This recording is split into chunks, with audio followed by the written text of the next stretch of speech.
Welcome to the second episode of Out of the Blue, the podcast. Today's guest is Michael Scott.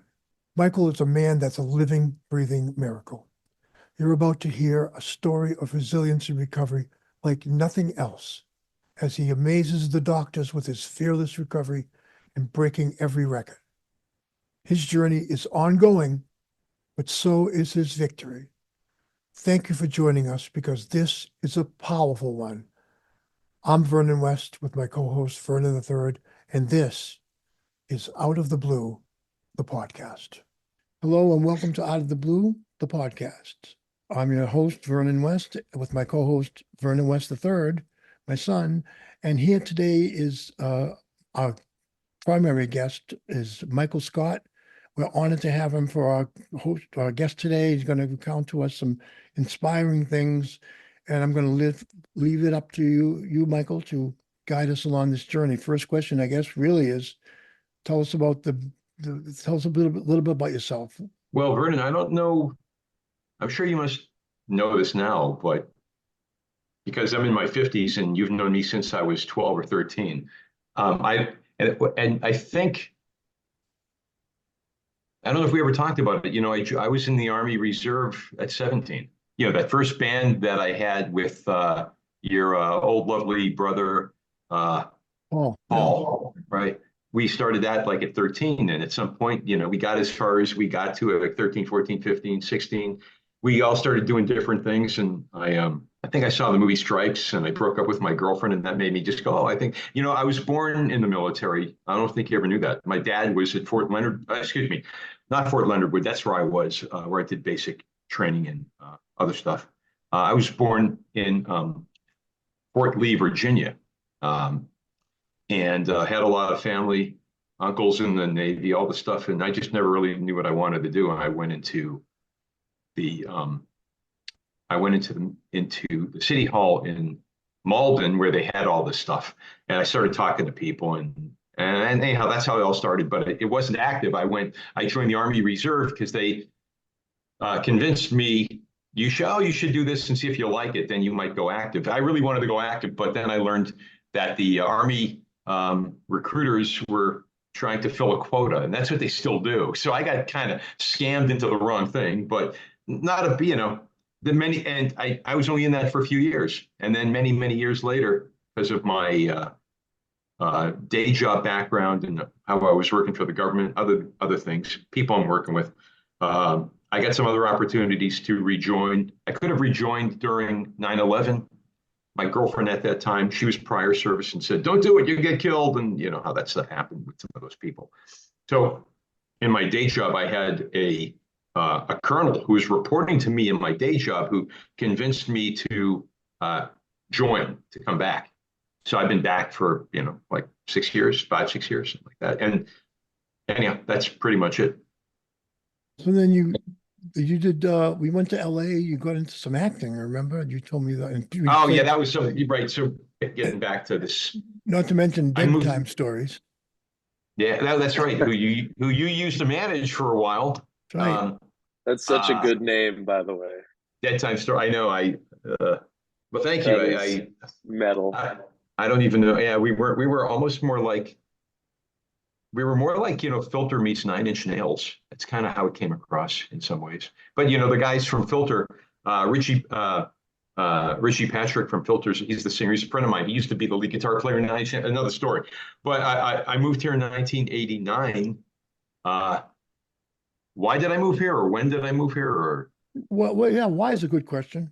Girlfriend from Boston who was from West Virginia who hated Boston, and I got an opportunity to move here, and she said if I didn't do it, she'd break up with me and move back to West Virginia. We moved here, and after 3 months, we broke up anyhow.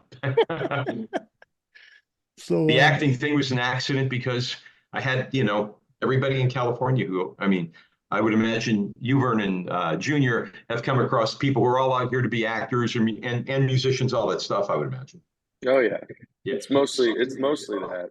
I had a bunch of neighbors. I never expected, if you lived in Boston, anywhere you lived before being in California, I would imagine you probably didn't have any neighbors who were pursuing acting or music. So yeah, all of a sudden I had all these neighbors who were pursuing acting, and I'm like, I never thought about it. When I moved here, I'd only been to California once, and that was it. And it was a very short journey, so I didn't know what people were doing out here. But I had a neighbor. I broke up with my girlfriend. He just got divorced. He was pursuing acting. He said, "You should come join my acting class." So I joined his acting class, and I started getting cast, and he wasn't getting cast. It's just one of those things, I guess, where you guys, the West family, everybody in the West family is the most incredible musician in their blood automatically. I don't know how I got the automatic acting thing because I didn't have anybody in my family who did that, but somehow it wasn't too hard to do. And I got cast a little bit. I got a few things and got to the point finally where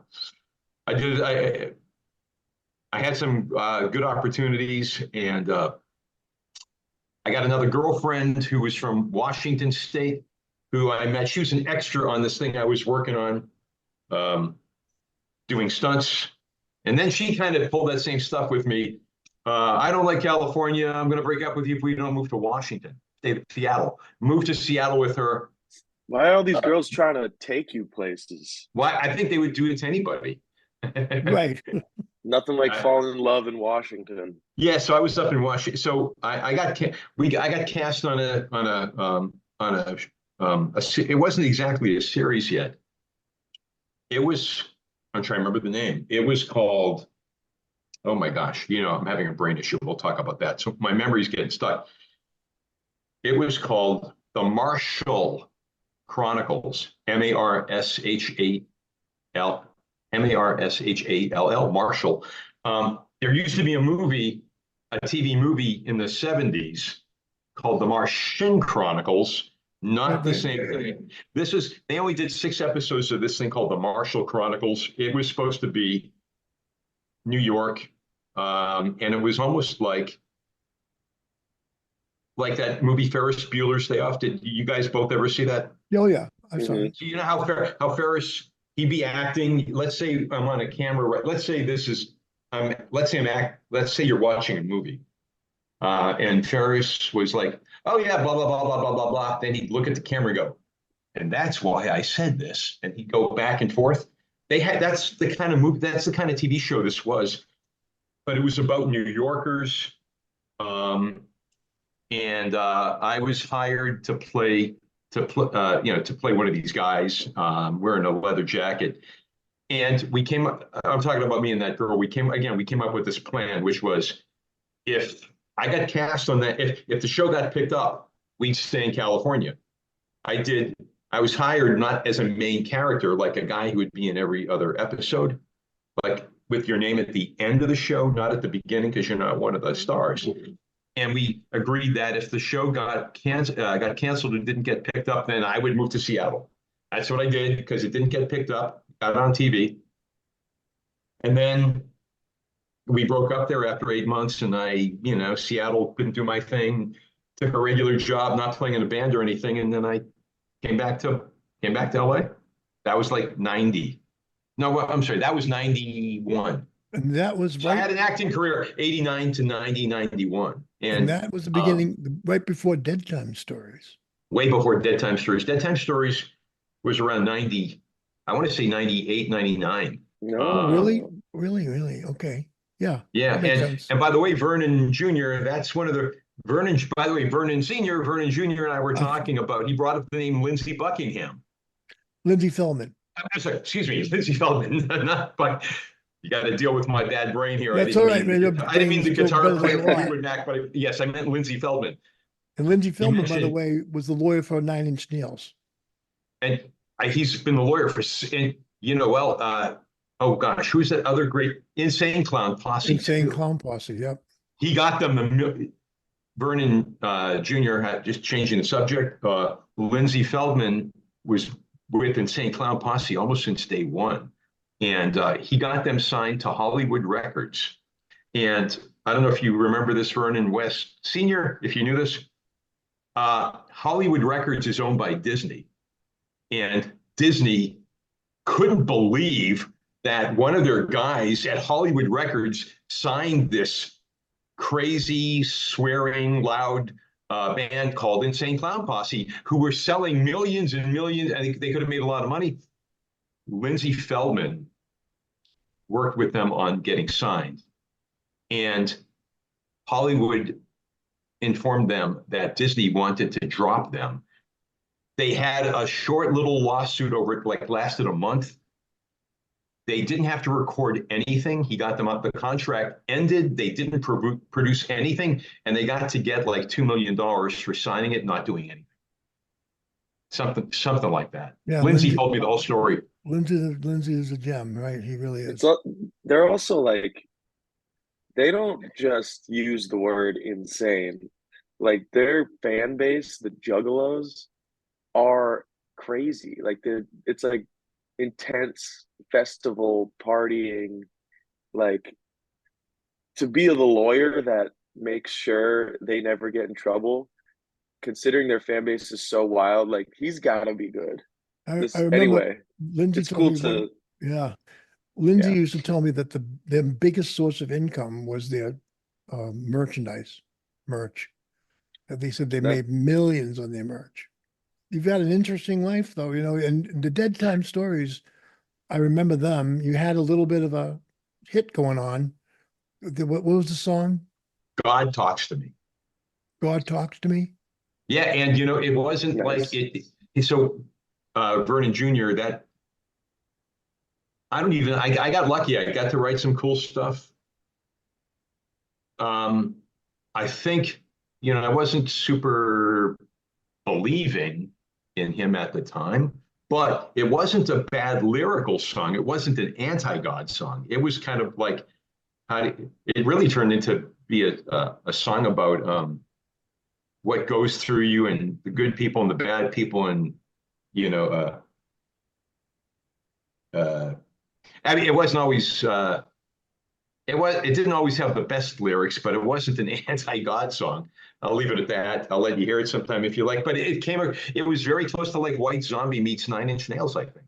Ooh, It yeah, really please send and that. I want to hear Yeah, it. what your dad's talking about is this was all happening at this time on the internet, where all these companies were coming out, and like Napster, all these, I don't think it exists anymore.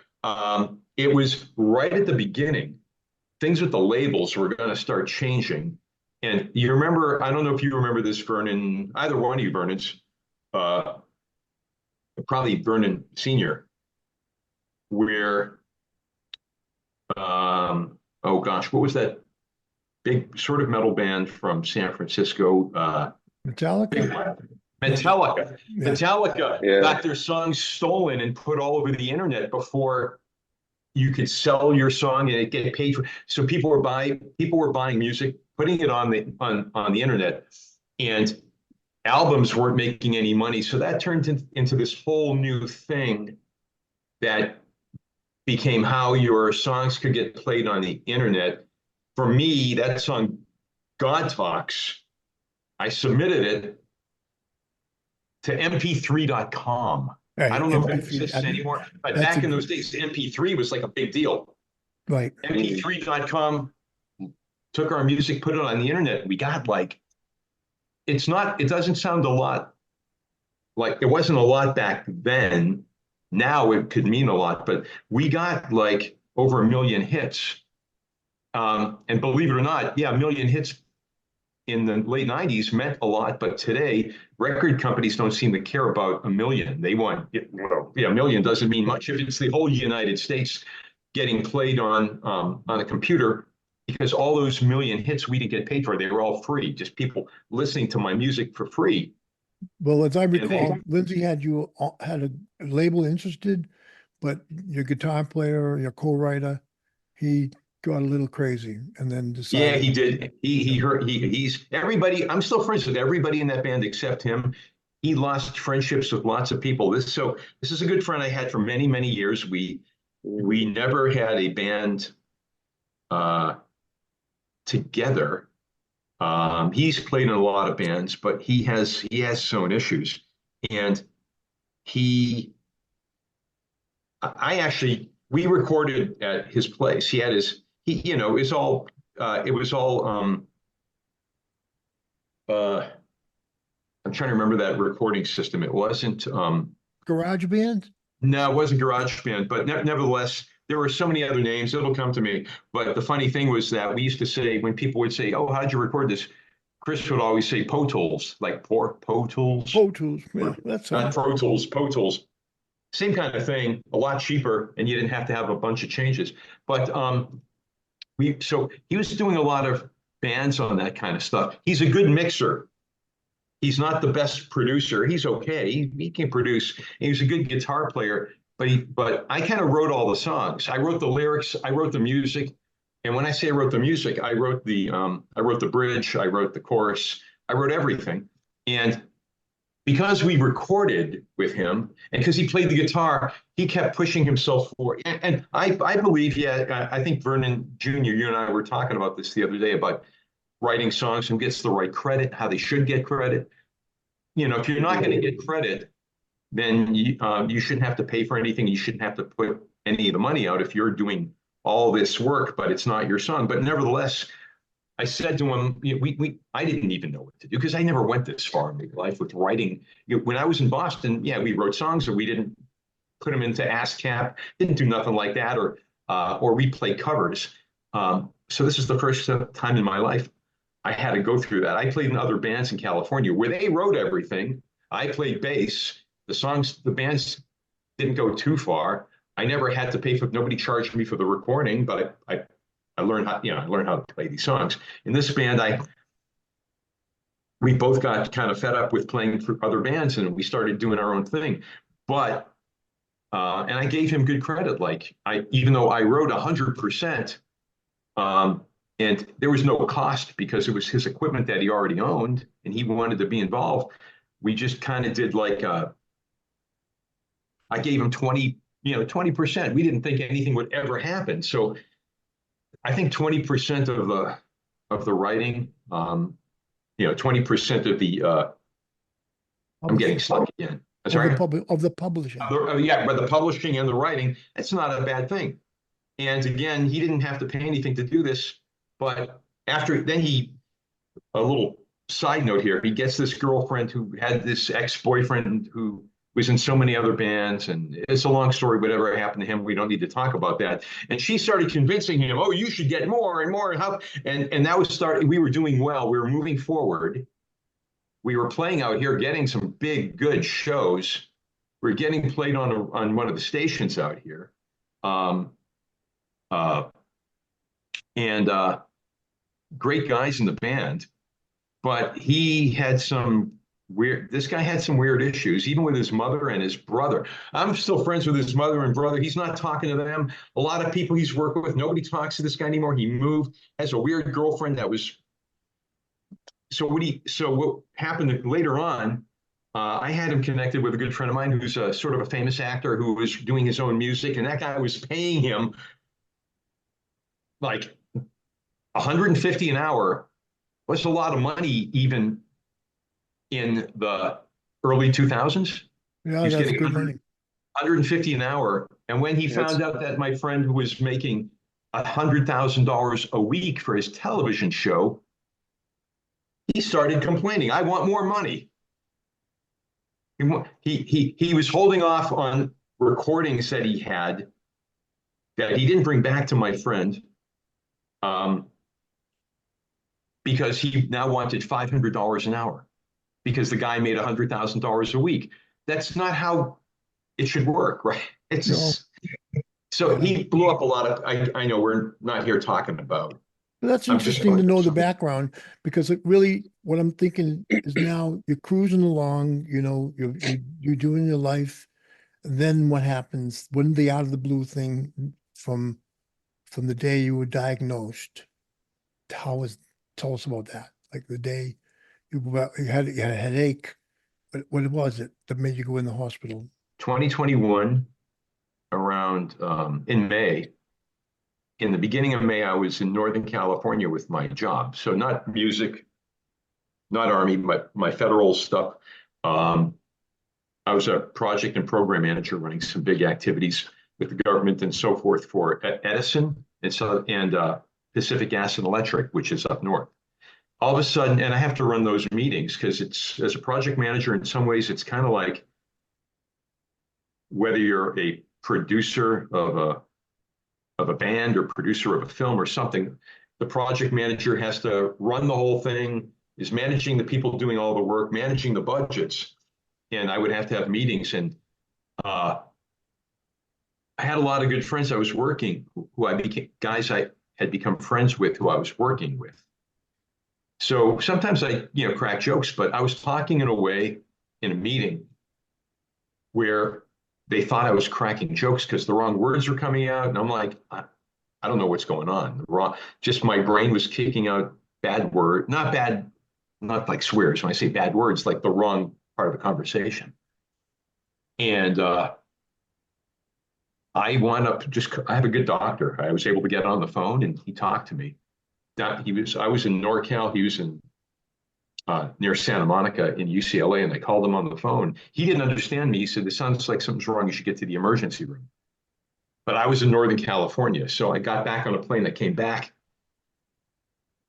and all of a sudden, I didn't even know how to use my cell phone. I was just kind of like, I was at Burbank Airport trying to get an Uber, and I was having the hardest time trying to figure out how to turn my phone on and how to get to Uber and I didn't know what was going on. I finally did. I got home. I passed out. I had like a little seizure. I passed out, got myself to the hospital in Pasadena, a hospital called Huntington. I got them to take my phone to take a picture of the MRI for me. And there's the tumor. Okay. Yep. And That was the first. That's on your left side, right? Yeah. That's where I got mine. Oh, left temporal lobe. Yep. When it was on my motor functions. After the surgery, you could see all the stitches on the head. Yep. Got quite a few, more like staples. I got them too. Of course, military coming to see me. I was in the hospital. I was already back in the military at that time. And little side note, did you know Philip Bino? I know the name, yes. Well, how do I know him? Philip Bino was from Malden. He grew up in Malden Apartments area where I was. Just this photo came because he came to see me. Philip Bino's been playing for Steve Vai for like 25, 30 years. Really? Good for him. He's been playing all over the place. There's Philip when he came to see me in the hospital in the middle of the tour. He showed up. But Philip, he's still on. He's another great guy. He's not the reason that I want to. He's a great guy. He's a great bass player, but he's not the Vernon West of my life. That is that great bass player that made me. Going back to the story of some of the stuff you sent me. How I met you and how. Obviously, I still can't remember how I met Paul. I can't remember for the life of me. I don't know why, but we met when we were like 13, 14. And Paul was taking me over to your place. Paul was the one teaching me about all the British music that I didn't know about when I was 14, getting me into the Kinks. I mean, I knew who the Beatles were, but he knew all this Beatles stuff. He knew all the Kinks stuff. He just knew so much. And Paul was teaching me how to play. And at that point, I still didn't know much about you or Dana. Question, do you remember how you met, like, our family? Like, who was the first one? First one was Paul, but I can't remember how we met. I just don't. We could have met on a street somewhere. Sorry? It wasn't like school or like maybe like through music or at a show? We went to different schools. He went to Revere High. Oh, sorry. In high school, I went to Malden Catholic. He was at Revere High, I think, but before that, because we were 13, 14, I was going to school in Malden. He was going to school in Revere. It wasn't far apart. I don't know why. I can't remember how I met him, but how I met your dad and your uncle is when Paul invited me back to the place you guys were living with your mom and everybody was living at, and I didn't know anything about SAS till I walked in the door, because how would I at 13, 14? You might know more about SAS, listening to the radio, but again, 13, 14, I wasn't quite at, the right radio places. I only listened to WRKO, which was an AM station in Boston that didn't really play anything local. It played like, Yeah, the top 40. the top 40 stuff. Yeah. So when I met your dad, I guess, Vernon, you must have been about 18 or 19. When I met you, it was, yeah, I was maybe You 18. Bob. 18. Yeah, I was young. We were still And struggling a bit back then. Yep. But we would. But Yeah, but you- you were gone for a while at that point, I think. Like your 18. band was, yeah, I was you always, were, you and yeah, I was Dana always were playing working. everywhere. We were always driving Yeah. out to somewhere to play, you know. well, I'll tell you something. Dana and Vernon were both. Dana was super sweet to me. Vernon, I loved you, Vernon. I mean, Vernon, you're When I was Vernon always Senior. preoccupied. Vernon Senior was preoccupied, but I was in awe. I was like, oh my God, this guy's a famous bass player and he's awesome. And I like how he plays. I'm so lucky to know him. But at that time, you didn't really, I can understand when you're 18, you don't really care about the 13-year-old or the 14-year-old, or maybe you're 18 or 19. And I remembered that Dana acted a little differently. Like he acted like I was a brother in some ways. You acted like not anything negative or bad. I love you to death, right? I'm not trying to say Okay, anything bad. Let hit him me have where it. hit me as hard as you want. I Let told him you, have it. No, I never. No, I was always No, I in love. probably Like you were, deserve it. I like, was, well, the thing is, I was, in those days, I was very preoccupied with trying to make a career out of music. And I didn't have the luxury of what my brother enjoyed coming along, because I did all that. I made sure we had gigs. I made sure whatever we did, I was doing it. This is probably a better topic for another time, but I do want to Okay. move on with your I don't know what you do with this call. I just thought just the well, three of us. I want to know what we would, when you got that thing, that diagnosis, and you found out you had the operation. I want to know that's what I call the out of the blue event, the one that's changing. Oh yeah. Well, that's a changes different story. everything fundamentally. Yeah. So would Totally you different say story. what changed did you start noticing more important things in your life, the people that really mattered more to you than, did any kind of shift, Yeah. There was a big shift. I mean, consciousness shift? I know we're kind of jumping around from how we met and how long we've known and But what's I think happened that's in good. our That's life. background to it all, to me. Well, there's a lot more to the background, but at least I know it's not a lot of time to talk about the whole background, but I feel I like, mean, Michael, may I interject, that I feel like that background makes sense to me, because it's like, maybe I'm really honored that after this shift in your focus from life that took place from the out of the blue event of getting a tumor and all that, that I remained in there as somebody important to you. And that's an honor to me. you've come back to me. Gosh, I mean, you've been back like my family for so many years, but it's even gotten deeper and deeper and deeper and deeper. Me meeting you around 13, and we're in different places, and how I looked up to you so much. And although you had all these tours, although, hey, another little side note, Vernon Jr., one of the first live shows I ever saw of an original band was Sass playing at, I'm trying to remember the name of that hotel.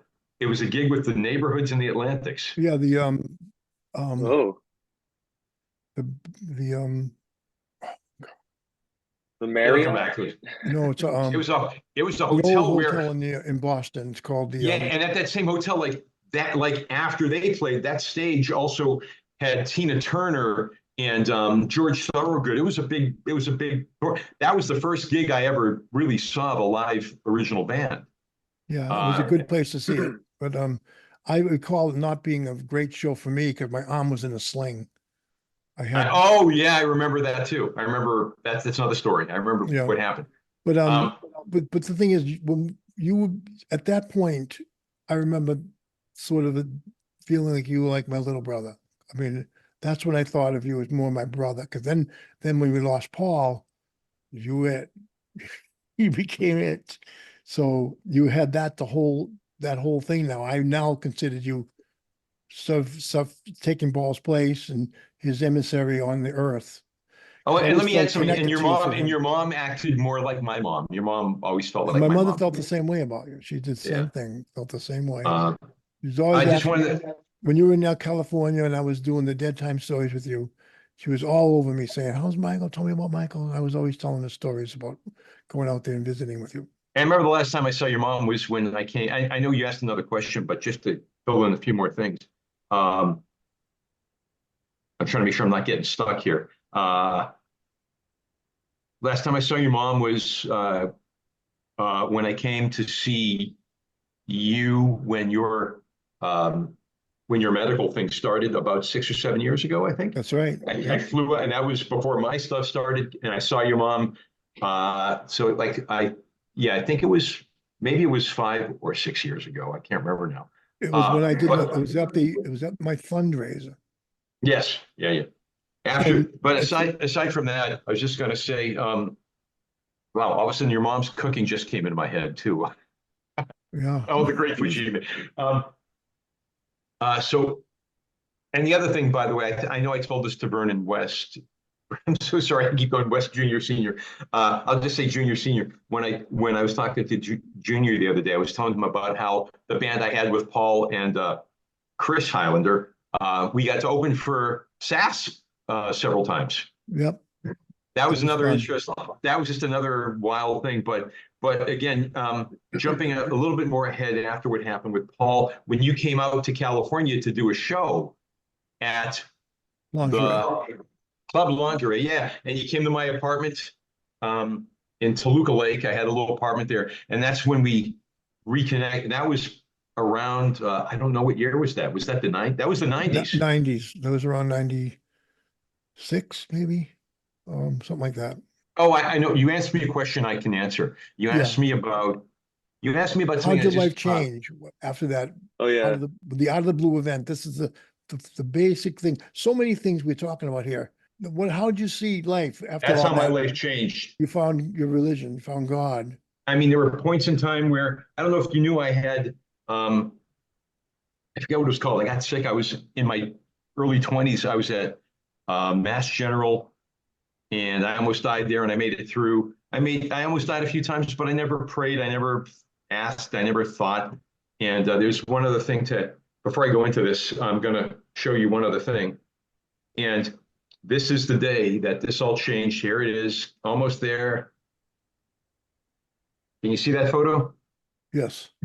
Those are my chaplains from the Army, from the National Guard. Chaplain Brenda Threat is her name. She's now a lieutenant colonel. And Chaplain Randy McConnell came into my room, introduced themselves to me, said that they were my chaplains. They were so sweet. We talked. They said, "Would you mind talking to us? Would you be happy? Is it okay?" I said, "Sure." And we wound up after we talked for like an hour. I got to calm down because every time I talk about this, I cry. They said, "Would you be okay if we prayed for you?" I've never had anything like that happen. We prayed. I started crying. I felt my body lifting up off the bed. I'm not kidding. Back in Boston at Malden, when I went to Malden Catholic, if you ever had any questions about God or about Jesus, you get yelled at or you get sent to detention. It was really weird. I mean, they didn't really seem to care. They yell at you. When I moved to California, I met people that were going to different churches with Christianity. And they were not some good people, not following. So I've always cared. I've always been interested in what does anybody have to say? What works for them? What do they believe in? And I found the things that have never worked for me. When they came and talked to me, my life, it did really change. You found I'm trying not to. When I talk about the change, when I talk about God, when I talk about Jesus, I can sometimes often start crying, not because I'm sad, because it's worked. It's helped me. I'm very happy, and I believe. You're an example. Think about this to tell our listeners how you have got something they predicted would take you soon, and you've outlived their predictions by how much? Tell me about that. Every doctor I've seen at several different hospitals, and this particular cancer called glioblastoma, it's the same cancer that killed Neil Peart from Rush, the drummer. It's the same cancer that killed Ted Kennedy many years ago and John McCain and Joe Biden's youngest son. It's rare, 30,000 people out of 400 million a year. But I'm sorry, Vernon, ask me what you asked me again. I just So got. the first prediction was, if you're lucky, if you get a year, right? Yeah, they said one doctor at a different place said, you got a year to live, and they wanted to put me on this trial that would have cost a lot of money, billing my insurance a lot of money and billing me a lot of money, and I'd have to shave my head and wear these electrodes. And they said, that'll keep you awake, that'll keep you alive till you're at least 16 months. I said, well, if I'm going to stay alive for 16 months and be sick with side effects, I'd rather have no side effects and die at 12 months. And I never did that. And I'm now coming up on 41 months. I've had 3 brain surgeries. I got 2 tumors again right now. They're going to start doing radiation again. But people I'm seeing die. There's a Facebook page for this cancer. I'm seeing people die left and right. Some that have made it to 10 years and 14 years. Not a lot. It's kind of rare. Most people are dying in that 12 to 16 month range. And when this happens, they say 5% can make it to 3 years. So I'm in that 5% because now I'm at 3 years and 4 months. And now I'm in that percentage of, they say, well, from that, maybe 1 or 2% will make it to 5 years. So now I'm in the 90-something% chance of not making it, but we'll see. I'm not worried anymore. It's all changed because of my feelings for God, for the Lord. I don't even know where to start, because I've had so many conversations with total strangers. And when I've met these total strangers, we've wound up believing the same thing about him. And then I've wound up meeting total strangers who've had family members who've died from this cancer. That's rare. That's Wow. super rare. Something had just happened. Something had just happened yesterday. We have this restaurant out here. We have this grocery store I was telling you about. I was asking you about the other day, and I can't remember if I mentioned it to you. The Amazon fresh grocery. I know We what it got is. one in Amazon the whole Fresh. area. Yeah, in I think LA County, there's only one. You can sit there and eat whatever you buy if you want to. I don't normally do it. I went at a certain time. I sit down, and when I sat down, the 3 people in front of me, they were all wearing crosses. And something, I don't know if you ever see this or don't see this, Vernon Jr. I see a lot less people out here that wear a cross in general. And the moment I sat down, I often get a message. Not all the time, but sometimes I get messages from God that just hit me, where it's not like a voice. It's just something coming to me saying, it's not him saying, Michael, sit there and go talk to him. It wasn't like that. The minute I saw their crosses, all of a sudden something said, you should talk to them. Well, I didn't talk to them right away. I got this like to-go thing of sushi, and they were eating some pizza.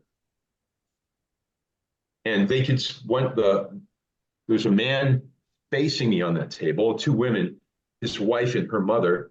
So out of the blue, after like 5 minutes, the wife turns around and she looks at me and she goes, "Oh, I'm so sorry. Is it just you sitting there?" I say, "Oh yeah." She goes, "Oh, okay, good. I'm so sorry. We took the extra chairs from that table." Okay. I continue to eat, not talking to them. Then I can see her husband looking and pointing at my food, but he's not talking to me. He's talking to them. Then he sees me looking back. He goes, "Oh, I'm just talking about the sushi." He goes, I like the sushi, but I'm eating pizza today. I said, "Oh, I like their pizza." So we just have this little conversation. And then we start talking a little bit more. We're just having a general conversation about where they're from, where I'm from, and they asked me something, and something that's been happening lately because of my cancer treatment, my brain surgery, is my memory's all messed up. Like you're learning in this phone call, I can't believe I'm actually being able to stay clear right now. This has not been normal for me lately. It's a new normal. Yeah. In the beginning of our call, like in the first 15, 20 minutes, I was going left and right and up and down. We're talking about so many different things, and maybe I'm, again, I just talking think too you have, much. I just think we have so much to say. We don't, people, when we get together, I mean, we have a Sure. lot to say to each other, and it's Understood. not easy to focus Well, down on just one thing.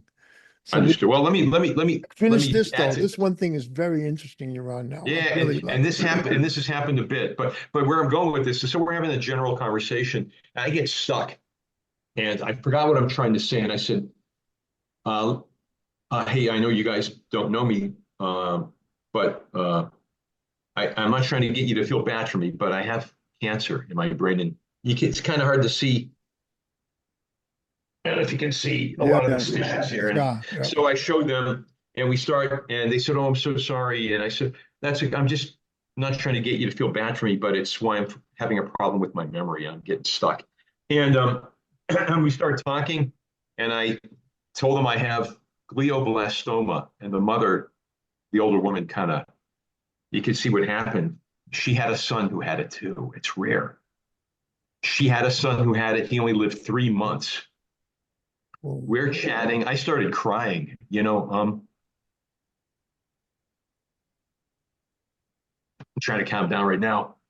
But then I started telling them how I believe and how I'm sure he's taking care of me because I'm at 40 months, how I accepted him, where I've gone with this, how I pray, what I believe in. And I said to them very specifically, I don't eat here often. And they said the same thing. This is their first time eating there. I could have sat at other tables. I was moved to sit there. I saw their crosses, and I was told something popped up in my head and said, talk to them. So that's what I said. And I always keep, this is always in my pocket. This came from a friend of mine, now a great friend, but somebody I had been working with. He's a vice president of UPS in charge of government and military. And because I had been working with him through the military, he didn't know my whole situation. When he found out, we were talking one day, and he found out in the middle of my conversation with him, and he pulled this out of his pocket, handed it to me. This is actually from Italy. He said, and I believe him, he said he got it from the Vatican, and it was blessed by the Pope. Yeah. Someone gave me something like that too. She even says it's made in Italy on it, but this has been in my pocket all the time. I have many people come to me from many backgrounds, and I just think of one thing. I don't make it a Catholic thing. I don't make it a Methodist thing or a Baptist thing or a whatever thing. I'm a Christian. I've never been baptized, but I have friends who are Catholic brothers who take good care of me, and I go see them, and they don't care if I'm not, they don't try to force me into anything. I got friends who are missionaries. I got this came to me from the Mormons. I got friends who are Mormon that I've seen in my town, and I talk to the Mormons, and I thank them for what they do, and I let them know why I'm grateful. I say I love the fact that you also believe in our Lord, in our God. I am not against you being a Mormon. It's not me having the time to do this or read or understand. I've got Mormons to believe I won't become a Mormon, and they're not trying to force it on me. They still call me. I get phone calls. I get messages. They're not saying, hey, did you read this? Or did you get this? Or do you want to come out? They now talk to me just as another Christian. They don't talk to me as a Mormon, or they don't try to force anything. Somehow, regardless of if you're a Mormon, Baptist, Methodist, Catholic, whatever, there's been, what I've done, let me back up a step. Several years ago, so the chaplains in the military do not go with Catholicism, or they just Right. follow one thing, just Right. It's like God. the chaplain at the hospital, the same way. Exactly. Several years ago, 2 years ago, no, 3 years ago, I I was out doing an activity, being invited to a Navy ship. That's not a normal thing that anybody can go on. I was under orders to go do something, and I knew one of the admirals. He had one of the chaplains for the ship meet me. And when I found out, I called my Catholic priest friends, and I called I called a missionary friend, and I called my chaplain from the military, and I got them all to come with me. So we were all together for 3 or 4 hours, all of them talking, and that felt so good. And they still tell me how much they all love that. So, but that conversation I just told you about at Amazon, stuff like this has happened to me like 10 times in the past year, maybe 15 times in the past 2 years, where I see total strangers, not even wearing a cross, just a total stranger we're walking towards each other. And for some reason, somebody says, "Hey, we just go, hi, how are you?" And just keep walking in my town or in small towns. Or somebody walking their dog, and their dog just starts wagging its tail. I say, "Oh, can I talk to your dog?" And we start chatting. Then we start talking a little more. Then I find out that they are also believers. Listen, I don't, it doesn't bother me if somebody doesn't believe. I don't try to force anything on anybody. I like sharing, just to say how it's not that I've not been a believer, but my whole life, never really thought about it, wasn't against it, didn't pray. How it's changed my life now, how everything that's happening to me, I feel it has to be from him, because I'm still here, I'm still alive. I got a few more things to even higher than this, but I would always meet people. I'm talking to people. Turns out they've had a husband, a father, a son, a daughter who also had glioblastoma, who already died. So they believe in God. We meet each other accidentally. They have a family member with something so rare, that's helping me continue to fight and stay alive and feel like I'm growing and moving and growing and moving. How else? I cannot see how else it could be happening, because I don't know these people. And this keeps happening. Well, I think this is all a wonderful example of what I've seen with other guests that have had the out of the blue experience that changes their life, that makes them have a sort of a shift, a consciousness shift, alignment or something. And whether it's finding their way with spirit or Jesus or whatever your particular unique discoveries have been. And I'm sure this is going to be inspiring to a lot of people who are on that same journey. But I'm going to say the most important thing that I think to discover, now we're talking about something that's above and beyond any particular religion. And this thing that you've discovered from out of the blue is something powerful enough that once you've connected with it and you've made the shift to not only learn from it and become maybe a better person, more spiritual, and to pray and all that, then not only that, but it opens up all this out of the blue stuff. And I found that to be the case with everybody. And anyone who's listening to this episode will know it's true, because everybody that we've had on has had this same type of thing to say, that they all of a sudden find connections with so many different people out of the blue. So Well, something I have is to, happening with that. I mean to interrupt you. I have to tell you the most interesting thing that made all of this happen. I didn't get there. Oh, go ahead. Watch this. This is how I know and I believe, and I will not ever not believe. Approximately 11, 12, 13 years ago, out of the blue, I get a message from somebody who finds me on LinkedIn. And we talk on the phone. This woman actually she actually spent time in Lynn for a long time, but this was out. She was living in Phoenix, working for this company that I wound up working with until this all happened, Worldwide Technology. And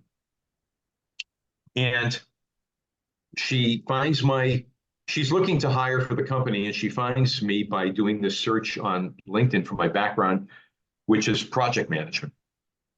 We have a phone call. She's saying she'd like me to come in and apply. I have a great background. And I said to her, well, I don't know your company name. I've never heard of it. I only want to work for a Fortune 500 that I've ever known. Big companies that I have worked for in my career. And she goes, well, can we at least talk about it? Okay, sure. We talk. It sounded interesting. She goes, let's just talk to a few more people. Starting to sound interesting. It took them 2 months of going through interviews. And I just said, oh, wow, this sounds great. Okay, I'll take the job. So I don't have to go into a very long discussion about what happened next. But about a month later, as I've gone through my meetings with them in different states, going to the headquarters in St. Louis, and then coming into work with the utility company out here, which is the electric company, Edison. They put me into a role that they're running for Edison. The guy I'm working with, his name's not important, but the guy I'm working with, he's also, I didn't know that he was in the military currently, and he's a colonel, but we're in the same role. After about 2 weeks of getting to know him, I didn't rejoin the military yet, but after 2 weeks of getting to know him, he asks me if I'm a Christian. He's a Christian. He just asks me, hey Mike, are you a believer? And because I got to tell you, he's a believer, and he was kind of like me in some ways. Except he was from New York. I found out he joined the Marines at 17 or 18. He'd been in for a long time. He's been deployed. He's all over the place. He's a hell of a guy. He's very, very serious Christian to this day. But I didn't join yet. I wasn't, or I shouldn't say I didn't join. I didn't revamp or believe again. But he starts talking to me, and whenever we go out to lunch, he'd do a little prayer before he ate, So this is still before the cancer. Something else that I had learned when I joined my company, Worldwide Technology. At the time, it was about 4,000, 3,000 employees. Now they're like 12 to 15,000. They make a lot of money, privately held. The owner of the company is a Christian, a real believer. Not that, I say a real believer because he's doing something every day. Yeah, right? yes, sure. He's worth billions of dollars too, and he doesn't make it he helps people. He works on cancer, everything. How I knew this, when I went to a big activity at when they hire you and they want you to come to St. Louis and they keep you there for a couple of days. He wasn't there to meet us, but I started walking through the hallway to find where the president and the CEO, all these people are, because that's just how I am. I go to his office and I see his secretary, and she goes, "Oh, hi, how can I help you?" I said, "Oh, I'm just trying to meet Mr. Stewart." It's Stewart with a D at the end. David, you should look him up. David Stewart, Steward, from St. Louis, Worldwide Technology. And she goes, "Oh, he's not here today, but he would love to meet you. He loves to meet everybody. Let me show you his office." As we walk in, go into his office, there's a Bible on his desk, a huge one, and he's going through it every day. I'm still not back with the Lord yet. This was 11 or 12 years ago. So I learned who he is. I did such a great job with that company, and I was always, they were always wonderful, and I always got my job done. I had great people I worked for. I told you the gentleman who was doing the same job with me was a Christian and a colonel in the National Guard. It all came Before the together, really.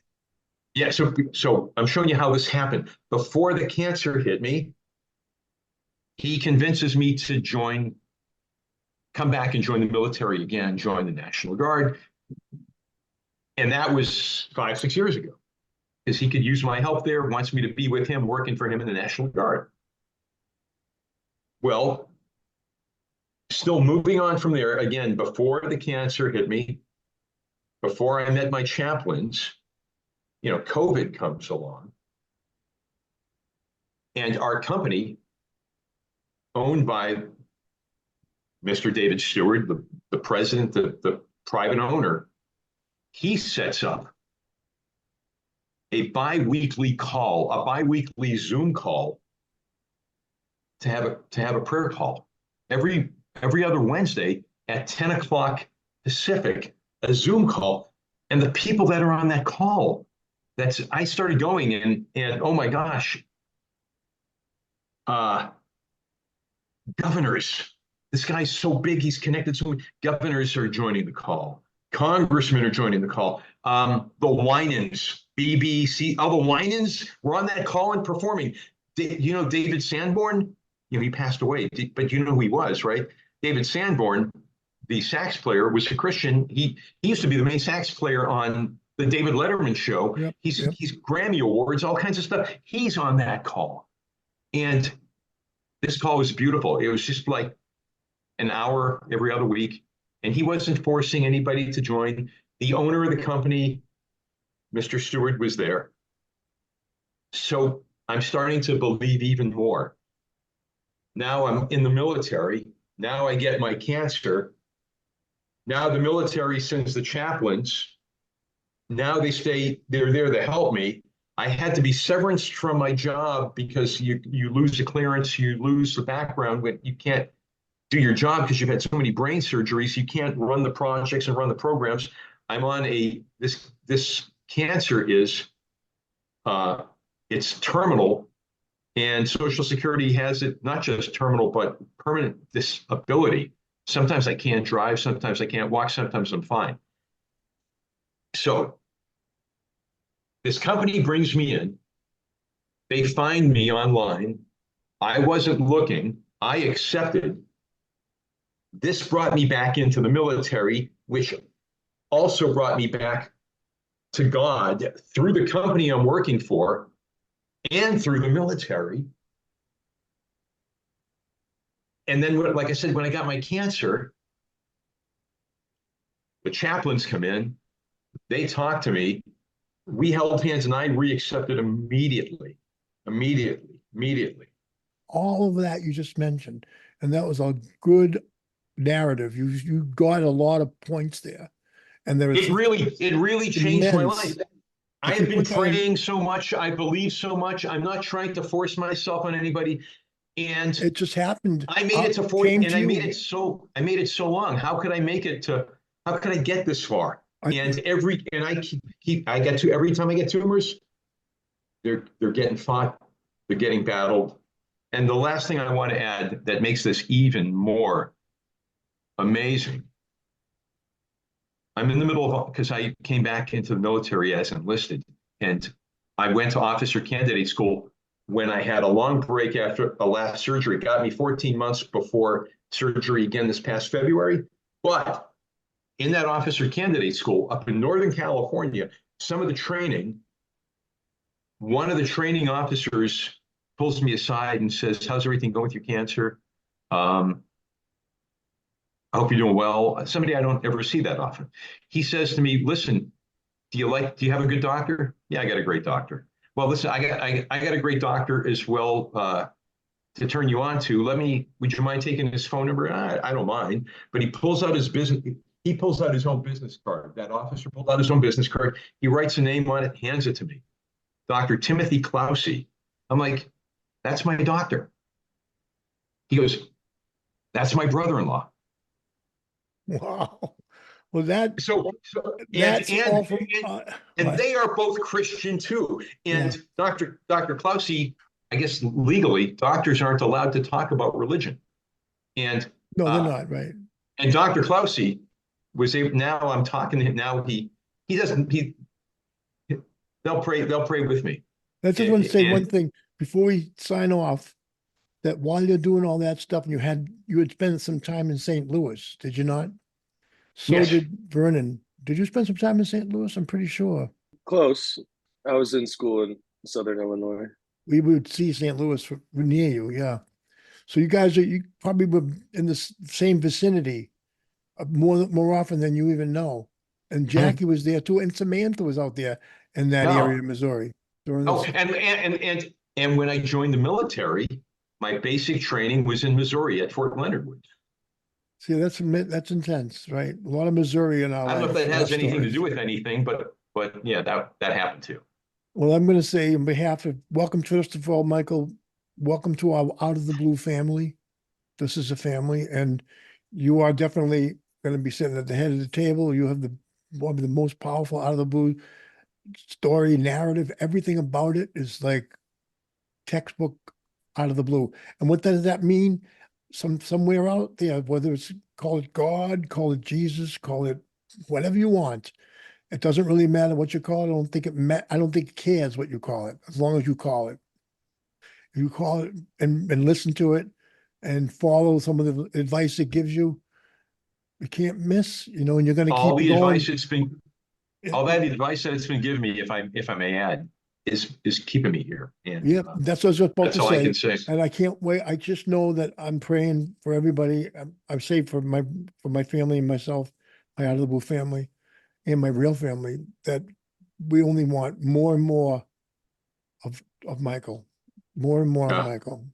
And I thank want you. more and more of all of you as well. Will, the feelings mutual. So When I pray every day in my prayer, part of my prayer is I'm talking about, my girlfriend has cancer and she's beaten it. And she's going, when we met, she said they told her she only had like 5 or 6 months to live. Now we've been together for like 12, 13 years and she's kind of beat it. She's got some other things, and she still has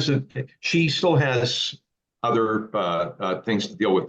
That's not what we're here to talk about. But I pray for her and I pray for me. But when I start that prayer, when I go through everything that I ask him for, I always say, Father, I'm not just saying this prayer for us. I'm saying this prayer for my family and my friends, acquaintances, and total strangers who I don't even know. I'm praying for people that need this help, Father. I add that, I say that. I meet people on Facebook. I meet people on the street. As I learn about them, if somebody says that they're having some issue, I tell them I'll pray for them. And even if I don't know them, I really, really, really pray. And when I pray, I really believe in what I'm saying. It's I don't ask for money. I don't ask for this. I just thank him. In my prayers, I've heard of people where they say, "Oh, I wish God would give me more money and a better job." No, it's not. I mean, maybe that's okay. I don't know. That's not what I do. But when I pray, I pray and thank him for getting to be here every single day, thanking him for another day, every day, thanking him for another day, thanking him for still getting us through this, getting us through these problems with our health. And all I ask him is to please continue taking care of us like this so we can continue being here on his beautiful earth. Yep. That's all I ask for. And that's a perfect place to end it. And you've been a wonderful guest and a powerful example for a lot of us, Michael. I mean, I know that you inspire me, and and I'm not grateful enough for having you in my life. I'm very grateful, very grateful. You've been a wonderful brother. I got a lot of my life from you too. So and I'm loving to get and I love you too, Vernon Jr. As we hadn't known each other as you being a little kid because of us living in different places. But the time we spent together, you've been so awesome, and on the calls we've had and being in person. So I'm super grateful to know you. As I told your dad, whatever I could do here, I would be happy to help you with. And you're doing such great things. But you're both important people to me as well. So much. Well, Yeah, likewise. Thank you for being around.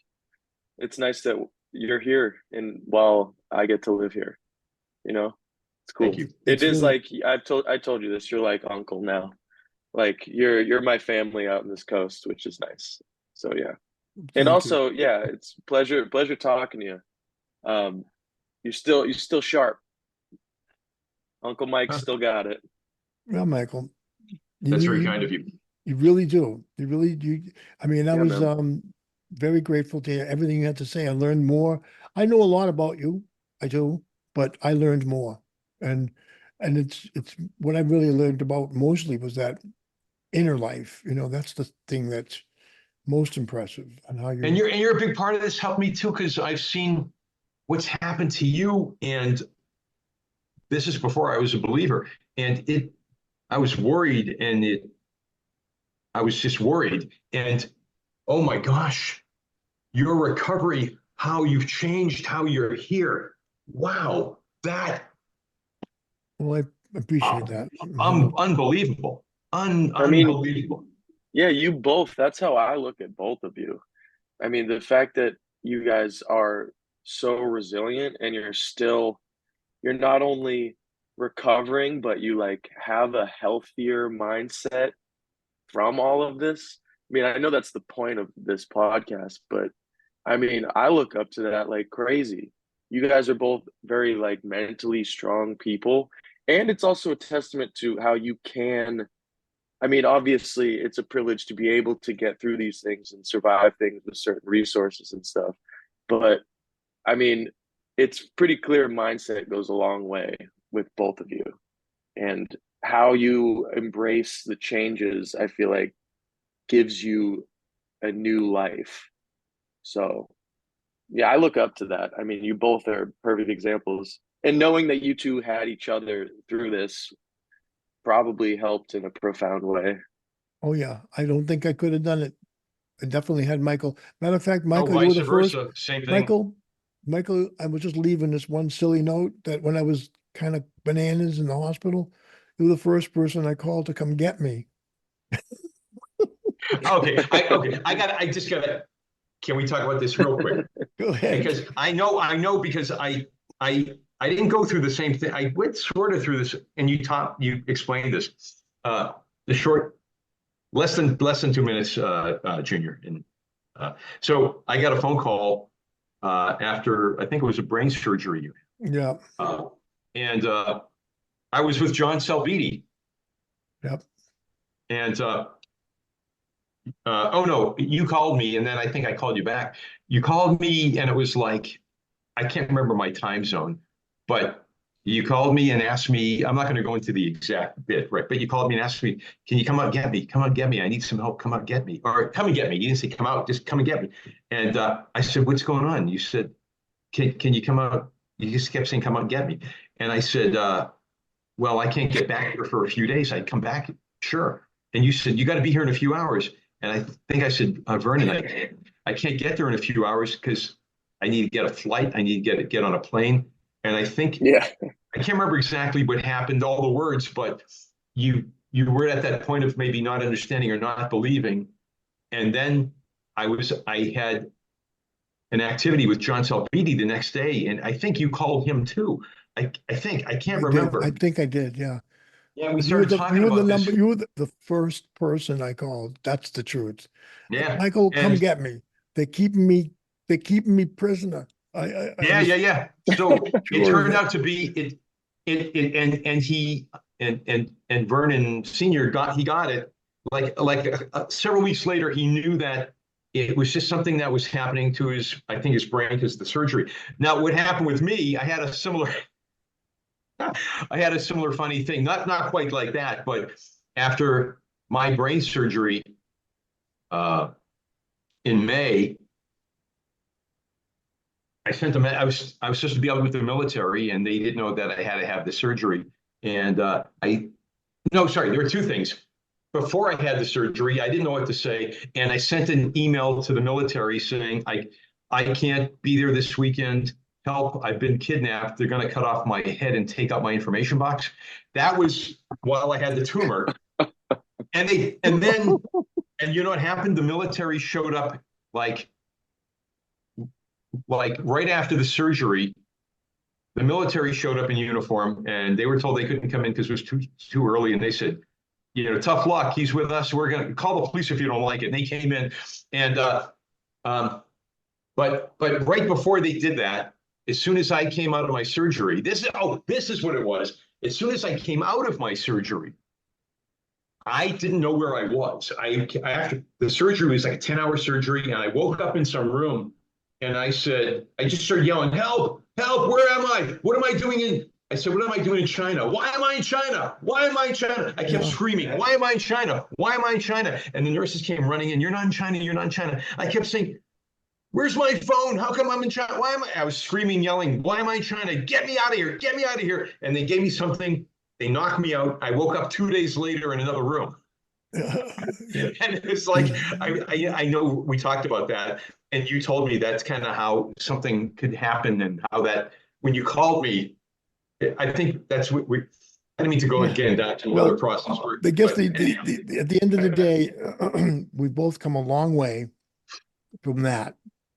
And it was definitely a little humorous, but actually a little frightening when it happened. But at the same time, at the end of the day, we can laugh about it because we're protected by something bigger than us that's really watching over it, you know. And whoever we choose to call that, whatever your chosen religion is, I hope you find it, who is ever out there listening. And your out of the blue will show you the way. Whatever happens from out of the blue will eventually help guide you there. I think that's the ultimate takeaway from all this. And I want to say on behalf of Michael Scott and our honored guest today, and my co-host Vernon III, and I'm the junior. But I want to say thank you for joining us on Out of the Blue, and tune in next week for the next episode. And but definitely look at all the things that are going to come up at the end of the episode. Michael's email address, and you can also DM the podcast. And if you or anybody has had an Out of the Blue event you want to share with us, we're also very interested. And thank you very much for joining us. This is Vernon West with Vernon West and Michael Scott. Have a great day. Out of the Blue. Out of the Blue, the podcast, hosted by me, Vernon West, co-hosted by Vernon West III, edited by Joe Gallo, music and logo by Vernon West III. Have an Out of the Blue story of your own you'd like to share? Reach us at info@outoftheblue-thepodcast.org.